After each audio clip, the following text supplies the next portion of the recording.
Hello सांगमाने केमिति अछंती। आशा करछि समस्ते बहुत भलरे थिबे।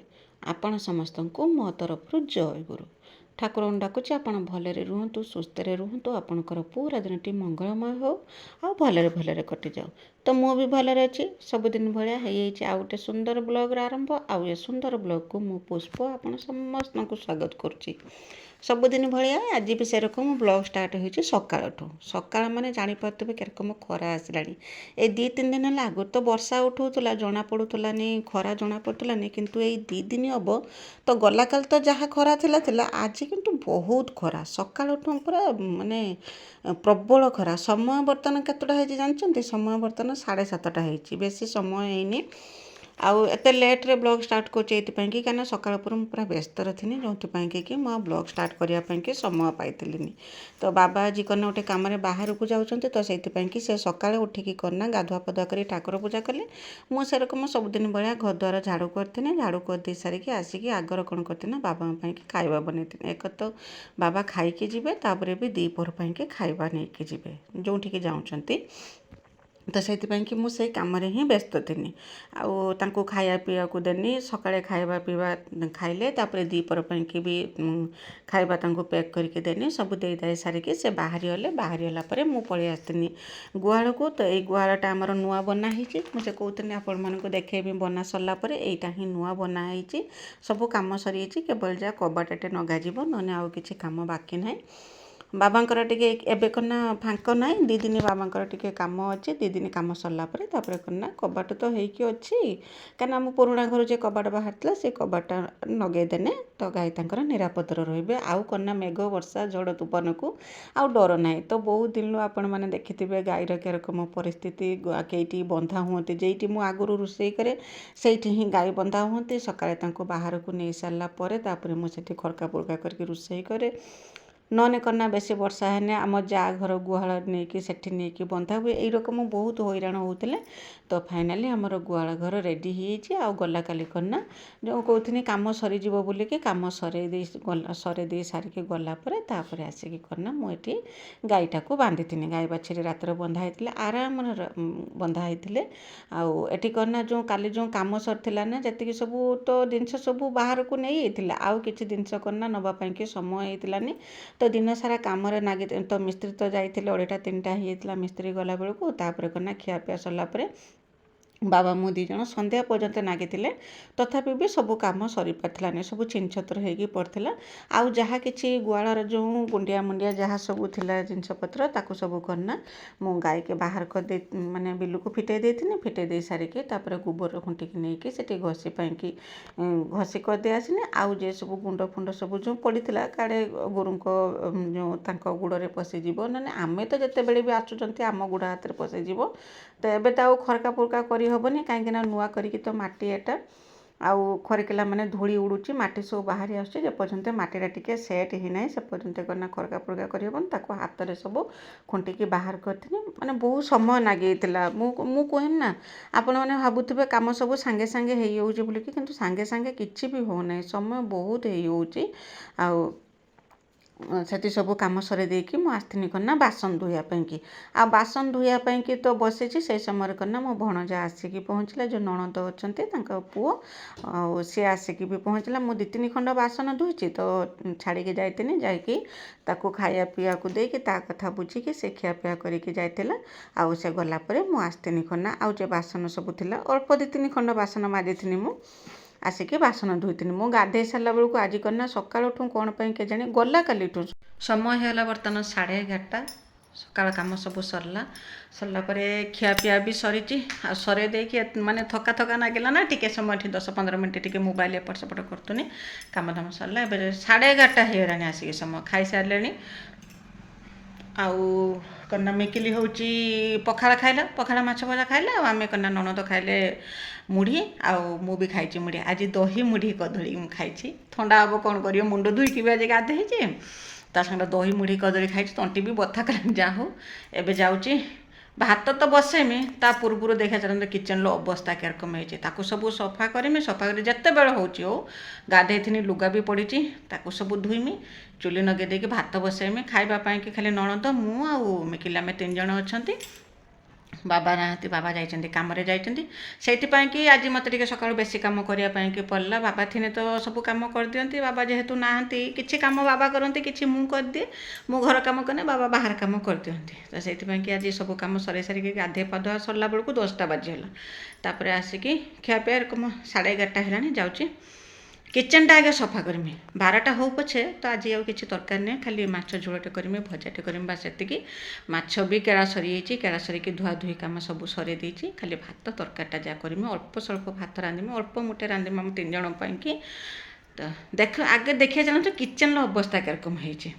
କିଚେନ ଏଉଠୁ ଦେଖିପାରୁଥିବେ ଏଇରକମ ହେଇକି କେରକମ ହେଇଛି। ଆଉ ଏଠି କନା ଏଇ ସବୁ ରହିଛି, ସେଠି ବି ପରିବା ଆସିଥିଲା ରହିଛି, ଖିଆପିଆ ହେଇଥିଲା, ସବୁ ସେରକ ଛିନ ଛତର ହେଇକି ପଡ଼ିଛି।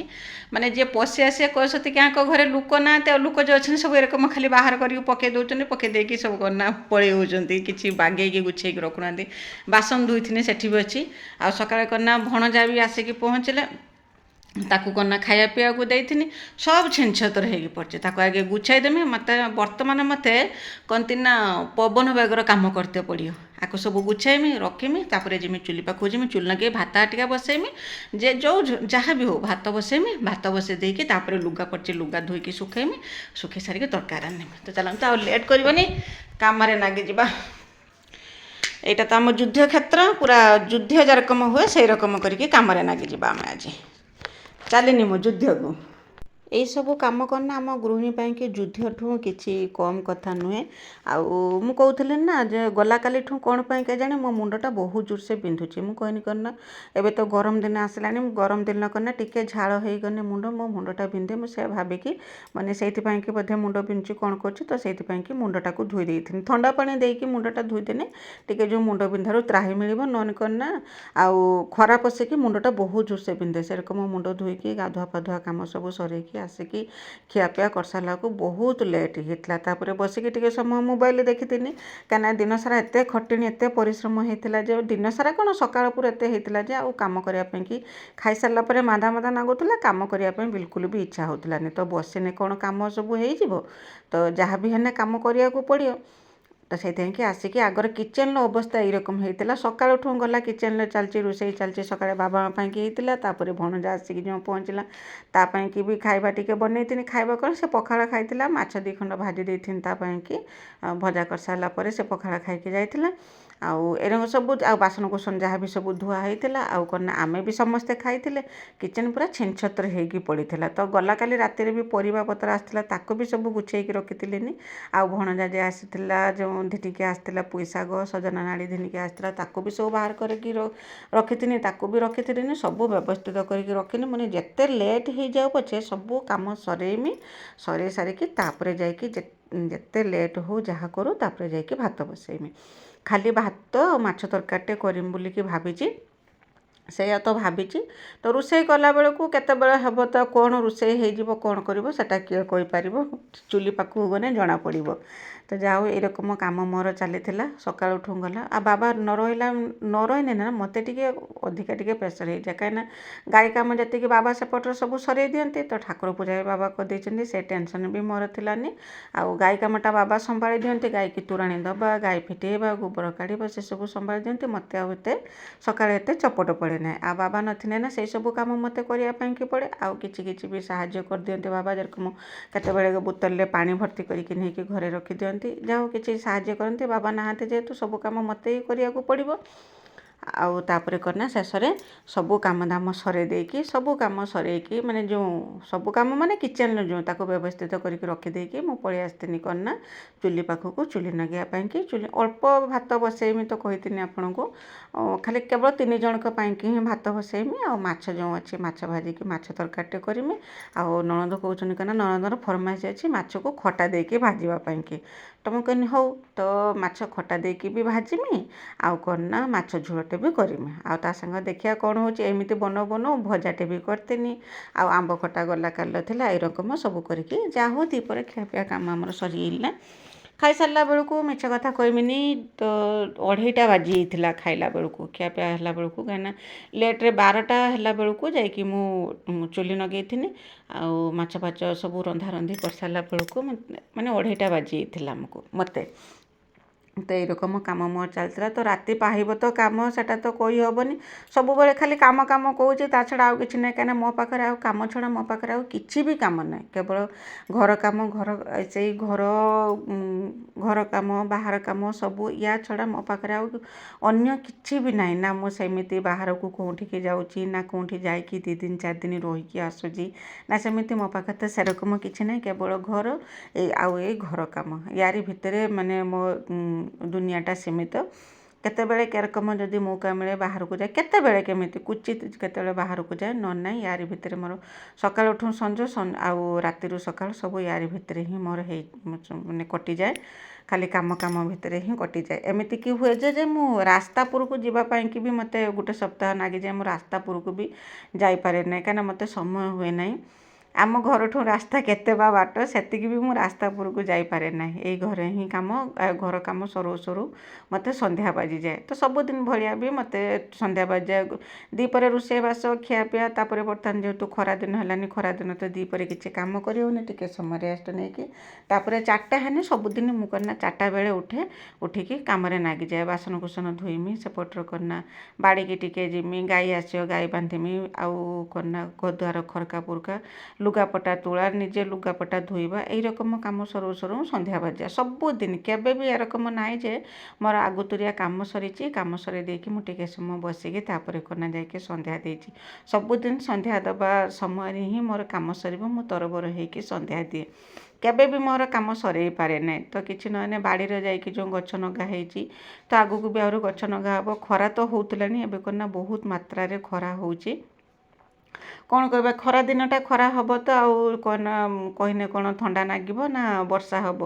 ବର୍ଷା ତା ଇଚ୍ଛା ଯେତିକାଳେ ହେବ ସେତେବେଳେ ହେବ। ତ 2 ଦିନ ତ ବର୍ଷା ହେଇଯାଇଛି, ବହୁତ ସୁନ୍ଦର ପାଗ କରିଥିଲା। ତ ଯାହା ବି ହେଉ ଖରା ଦିନଟା ଖରା ହିଁ ହେବ, ଆଉ ଏଇ ଖରାରେ ହିଁ କାମ କରିବା ପାଇଁ ପଡ଼ିବ। ବହୁତ ଗରମ ହେଉଥିଲା ଯେଉଁ ମୁଁ ରୋଷେଇ କରୁଥିଲି ଯେ ଏଇଠି ଯେଉଁ ଏତେ ଗରମ ହେଉଥିଲା ଯେ ନ କହିବା କଥା। ମାନେ ଏ ବର୍ଷ ଯେବେଠୁ ଗରମ ପଇଲାଣି, ଏତେ ଗରମ ମୋତେ କେଇଦିନ ହେଇଥିଲାନି। ଆଜି ଯେରକମ ଗରମ ହେଉଛି, ଆଜିଠୁ ତ ଆରମ୍ଭ ହେଇଗଲା ଗରମ। ଆଉ ଖରାର ପ୍ରକୋପଟା ଆରମ୍ଭ ହେଇଗଲା। ତ ଆଗକୁ କେତେ ବାଟ ନେଇଯିବ ସେ କଥା କିଏ ବି କହିପାରିବ। ଗରମ କେତେ ବାଟ ନେଇଯିବ ଆମମାନଙ୍କୁ। ତାପରେ ଅପେକ୍ଷା, ବର୍ଷାକୁ ଅପେକ୍ଷା, କେତେବେଳେ ବର୍ଷା ଆସିବ, ଗରମ ଛାଡ଼ିବ ଆଉ ବର୍ଷା ଆସିବ। ତ ତାରି ଭିତରେ ମୁଁ ଯେଉଁ ଭାତ ହେଇଯାଇଥିଲା, ତାପରେ ମାଛକୁ ଭାଜି ଦେଇଥିଲି। ଭାଜି ଦେଇକି ମାଛ ଝୋଳ କରିଥିଲି, କୁନ୍ଦୁରି ଆଳୁ ଭଜା କରିଥିଲି, ଆଉ ମାଛକୁ ଖଟା ଦେଇକି ଭାଜିଥିଲି, ଆଉ ତା ସାଙ୍ଗରେ ଆମ୍ବ ଖଟା ଥିଲା, ତାକୁ ବି ଆଣିଥିଲି ଖାଇବା ପାଇଁକି। ତ ଦ୍ୱିପହରେ ଆମର ପୁରା ପ୍ରପର୍ ଥାଳି ଗୋଟେ ରେଡ଼ି ହେଇଥିଲା। ମାଛ ଝୋଳ ସାଙ୍ଗକୁ ଖଟା ଦିଆ ମାଛ ଭଜା, ଆଉ ତା ସାଙ୍ଗକୁ ବହୁତ ଟେଷ୍ଟି ମାଛ ଝୋଳଠୁ ଯେଉଁ ଖଟା ଦିଆ ମାଛ ଭଜାଟା ବହୁତ ଟେଷ୍ଟି ହେଇଥିଲା। ଆଉ ତା ସାଙ୍ଗରେ ଆଚାର, ପିଆଜ, କଞ୍ଚା ଲଙ୍କା। ଆଉ ତ ମିକିଲି ଆଜି ପତ୍ର କାଟିକି ଘିନି ଆସିଥିଲା, କହିଲା ମୁଁ ଆଜି ପତ୍ରରେ ଖାଇମି ବୋଲିକି ତାକୁ ଖାଇବାକୁ ଦେଇଥିଲି। ଆଉ ଖାଇ ପିଇ ଦେଇକି ରେଷ୍ଟ କ'ଣ ଟିକେ ସମୟ ଯାଇକି ମୋବାଇଲ ଦେଖିଥିଲି, କାହିଁକିନା ଅଲରେଡ଼ି ଖାଇଲା ବେଳକୁ ଖିଆପିଆ ସରିଲା ବେଳକୁ ଲେଟ୍ ହେଇଯାଇଥିଲା। ଆଉ ସକାଳେ ଯେ ମୁଣ୍ଡ ଧୋଇଥିଲି, ମୁଣ୍ଡରୁ ମାନେ ନଟା ଛଡ଼େଇବା ପାଇଁକି, ମୁଣ୍ଡ କୁଣ୍ଡିବା ପାଇଁକି ମୋତେ ସମୟ ହେଇଥିଲାନି। ତ ମୁଁ ଭାବିନି ଯାଉଛି ଟିକେ ମୁଣ୍ଡଟା ନଟା ଛଡ଼େଇଦେମି, ନଟା ଛଡ଼େଇ ଦେଇ ସାରିକି ତାପରେ ଯାଇ କାମରେ ନାଗିମି। ଆଜି ଆଉ ଯାଇଥିଲିନି ସେପାରିକି କାମ କରିବା ପାଇଁକି। ଗାଈ ଆସିଥିଲା, ଗାଈକି ଯାଇକି ବାନ୍ଧି ଦେଇଥିଲି, ବାଛୁରୀକି ବି ବାନ୍ଧି ଦେଇକି ତାଙ୍କ କତର କୁଟା ପକାଇ ଦେଇକି ପଳେଇ ଆସିଥିଲି। ଆଉ ମୁଁ କିଛି କାମ ଆଜି କରିଥିଲିନି, କିଛି ବି କାମ ଆଜି କରିଥିଲିନି। ଯେଉଁ ଛିନଛତ୍ର ହେଇକି ସବୁ ଯେ ପଡ଼ିଛି, ଯେଉଁ ବାଉଁଶ କାଠ ସବୁ ଯେ ପଡ଼ିଛି, ତାକୁ କିଛି ଟେକାଟେକି କରିଥିଲିନି, କାହିଁକିନା ମୋତେ ବହୁତ ଗରମ ହେଉଥିଲା। ଆଉ ତାପରେ ମୁଁ ଆସିକି ଯେଉଁ ବାସନ ସବୁ ଥିଲା, ବାସନ ସବୁ ଧୁଆଧୁଇ କରିଥିଲି। ଆଉ ତାପରେ ସନ୍ଧ୍ୟା ସମୟ ବାଜି ଯାଇଥିଲା। ତ ଦେଖିପାରୁଥିବେ ସନ୍ଧ୍ୟା ଦେଇଛି। ଆଜି ମିକିଲିର ସନ୍ଧ୍ୟା ଦେବା ଡ୍ୟୁଟି। ମିକିଲି ଆଜି ସନ୍ଧ୍ୟା ଦେଇଛି। ସନ୍ଧ୍ୟା ବେଳର ଆମର ଗାଁର ଦୃଶ୍ୟ ଏଇରକମ। କେମିତି ଲାଗୁଛି କମେଣ୍ଟ କରିକି ଜଣାଇବେ। ଆଉ ଗଲା ଭିଡ଼ିଓରେ ବିଜୟଲକ୍ଷ୍ମୀ ଦିଦି, ବିଜୟଲକ୍ଷ୍ମୀ ଅପା, ସ୍ନେହଲତା ଦିଦି, ସୁବ୍ରମଣ୍ୟ ଦିଦି ଆଉ ପୁଷ୍ପ ଭଉଣୀ ସମସ୍ତେ ବହୁତ ସୁନ୍ଦର ସୁନ୍ଦର କମେଣ୍ଟ ଲେଖିଛନ୍ତି। ସମସ୍ତଙ୍କୁ ମୋ ତରଫରୁ ବହୁତ ବହୁତ ଧନ୍ୟବାଦ। ତ ସନ୍ଧ୍ୟା ବାଜି ଯାଇଥିଲା, ମୁଁ ଆଉ ୟା ପରେ କିଛି ଭିଡ଼ିଓ ବନେଇଥିଲିନି। ଆଜି ଦିନଟି ମୋର ଏମିତି ଭାବରେ କଟିଥିଲା। ଆଶା କରୁଛି ଭିଡ଼ିଓଟି ଆପଣଙ୍କୁ ପସନ୍ଦ ଆସିଥିବ। ଯଦି ପସନ୍ଦ ଆସିଥିବ ଚ୍ୟାନେଲକୁ ସବସ୍କ୍ରାଇବ୍ କରିକି ଭିଡ଼ିଓକୁ ଲାଇକ୍ ଟିକେ କରିଦେବେ। ଆଉ କମେଣ୍ଟ ଲେଖିବା ପାଇଁ ବିଲକୁଲ ବି ଭୁଲିବେନି। ତ ରହୁଛି।